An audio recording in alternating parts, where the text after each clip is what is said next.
Ada makom tajrid, atau yang satu adalah makom iktisab atau makom sabab, istilah Ibn Athaillah Sakandari. Manusia itu ada yang murni makom sebab, ada murni makom tajrid, ada setengah-setengah. Tajrid itu begini, di dalam hidup sesama manusia dia punya tanggung jawab apapun. Anak enggak punya, istri enggak punya, urusan dengan tetangga pun enggak, udah urusan. Maka dia urusannya hanya kepada Allah saja. Maka kalau dia tidak bekerja, dia hanya makan rumput, makan sayur yang ada di pinggir-pinggir sungai, sungai umum, maka dia sah, nggak usah bekerja. Maka boleh bagi orang tersebut dia hanya mengkhususkan ibadah saja di musola, iktikaf di musola. Apalagi di masjid tersebut ada jaminan, siapapun yang iktikaf di situ ada dikasih makan. Maka dia nggak bekerja, nggak apa-apa, hanya iktikaf, zikir, iktikaf, zikir, iktikaf, zikir. Karena dia adalah tidak punya urusan dengan manusia. Maka makomnya itu makom tajrid. Lah kalau orang makom tajrid ini, makom yang dia tidak punya beban kewajiban, lah kok menyibukkan diri dengan urusan manusia, maka dia keluar dari makomnya. Sesat nanti. Begitu sebaliknya. Sudah berani menikah, punya anak, tak taunya dia rajin ibadah di masjid, iktikaf, terus istrinya suruh kerja. Neraka itu suami. Ceramah keliling dakwah misalnya. Kalau orang sudah berani menikah, berarti dia mengambil makom sebab. Sebab istri harus diberi nafkah, anaknya harus beri nafkah, makom sebab. Biarpun ada bagian tajridnya nanti. Jadi maknanya Ibn Athaillah Sakandari dengan hikmah tersebut untuk memperjelas posisi kita agar semuanya sadar. Yang ternyata tidak banyak tanggung jawab kayak Imam Nawawi, tidak menikah dan tidak punya anak, maka ketahuilah Imam Nawawi rahimahullah ta'ala hanya sibuk untuk menulis dan beribadah. Sehingga beliau hampir setiap hari berpuasa dan bukanya pun sederhana sama sahurnya bareng. Kalau bukanya hanya air putih, sahurnya air putih, beliau makan kurma beberapa biji di tengah malam habis sholat isya. Dia tidak punya anak yang harus dibiayai, tidak punya istri yang harus dibiayai, tidak punya keluarga. Makom tajrid. Anda boleh seperti itu, tapi tidak boleh punya anak, tidak boleh punya istri, tidak punya urusan dengan manusia. Tapi kalau kita selagi masih urusan dengan manusia, makom kita adalah makom sebab. Maka ibadah kita dengan mengambil sebab. Sehingga Allah Subhanahu wa taala melalui lidah Nabi Muhammad, lihat, man amsaka lan min amali yadihi amsa maghfuran lah. Kalau ada seorang suami, seorang bapak bekerja seharian capek cari nafkah untuk istri, di sore harinya diampuni oleh Allah. Makom sebab. Artinya tinggal kita lihat diri kita sendiri. Kalau kita punya tanggung jawab di rumah kita, berarti kita masih berada di makom sebab. Dan makom sebab itu bukan berarti orang itu sesat.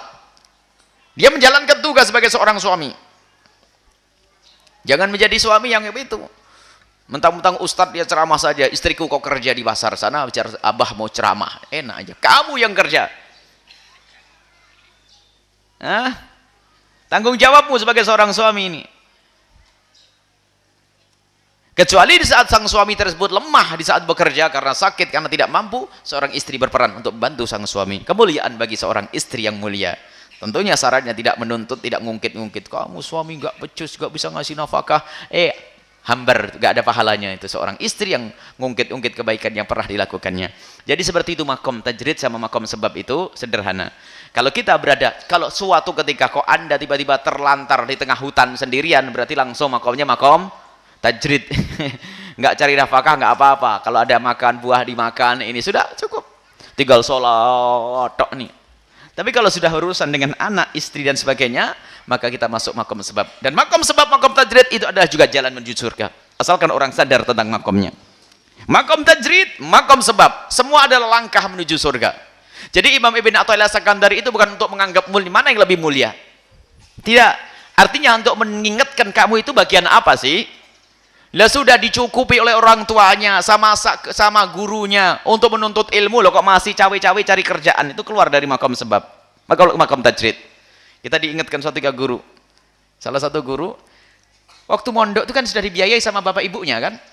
Dan sudah dicukupi. Bapak ibunya pun menginginkan dia itu apa? Dia belajar benar menjadi alim. Masih kerja. nyambi-nyambi cari duit, ini keluar dari makom tajrid. Wah, susah nanti tambahan. Kalau sudah sama bapak ibunya suruh belajar, ya belajar, nuntut ilmu yang benar. Makommu makom tajrid, hei para santri. Makommu makom tajrid, tidak usah mikir dunia ini, wah hancur nanti. Karena makom itu tajrid, kenapa? Kebutuhanmu sudah dipenuhi, kamu belum menikah. Kalau menikah baru berpikir nanti makom sebab. Ini. Biasanya susah kalau sudah dicukupi masih mikir macam-macam, susah, repot dapat ilmunya. Susah mendapatkan kemuliaannya. Karena apa? Dia keluar dari makomnya. Kecuali dia ada kebutuhan, dia punya tanggung jawab adik-adiknya. Saya pengen sambil mondok, ada sebagian santri sambil mondok bekerja. Karena apa? Dia tidak pengen repoti ibunya. Dia biaya sendiri, kadang masih membiayai saudaranya. Mulia, karena dia apa? Makomnya makam sebab. Pun demikian dia masih menuntut ilmu. Yang sudah dicukupi loh, kok masih sibuk cari duit, itu keluar dari makom tajrid. Dia keluar dari makomnya, maka susah mendapatkan kemuliaan. Maksudnya Ibn Athaillah, sadari kamu itu sebagai apa. Nah, kalau kamu punya anak istri, berarti makommu sebab. Cari nafkah yang benar, yang halal, surgamu melalui itu. Kalau enggak, istri meninggal, anak meninggal, pas batang kara, ya, sawah pun ya alhamdulillah cukup. Sudahlah, jangan muluk-muluk, jangan macam-macam. Berhayal, wah punya perusahaan 5, 6, 7 dan lebih. Hanya ngumpulin duit saja, sampai mati dalam keadaan punya peninggalan 7 triliun. Tidak dibawa mati. Sedekah, berbuat baik agar dimuliakan oleh Allah di akhirat nanti. Itu namanya makom tajrid sama makom sebab. Tapi ingat, orang boleh mengambil makom sebab karena dia ahli di dalamnya. Misalnya, Anda orang yang berbakat untuk mencari duit. Memang anak satu, kalau anak satu mah biayanya mah sedikit. Cuman karena Anda berpikiran maju, aku pengen mengambil sebab. Anakku memang cuma satu, tapi aku berbakat mencari duit. Di belakang sana ada yang butuh, ada pondok yang harus aku bangun. Di situ banyak santri yang belajar, ada yatim piatu yang harus aku bantu. Aku ingin mengambil makom sebab. Jadi sadar di saat mengambil makom sebab itu karena Allah, bukan karena ingin mengumpulkan dunia, menumpuk harta. Lihat, harta yang kita tumpuk mau tidak mau akan meninggalkan kita atau kita tinggalkan. Dan dia tertipu, tidak kenal makom tajrid, tidak dikenal makom sebab. Sadari dirimu, kalau Anda adalah orang yang memang di makom tajrid, maka tekuni makom tajrid itu, makom yang tidak perlu pakai usaha macam-macam. Kalau engkau berada di makom sebab, tekuni makom sebab agar engkau selamat dengan sebab ini. Wallahu a'lam bishawab.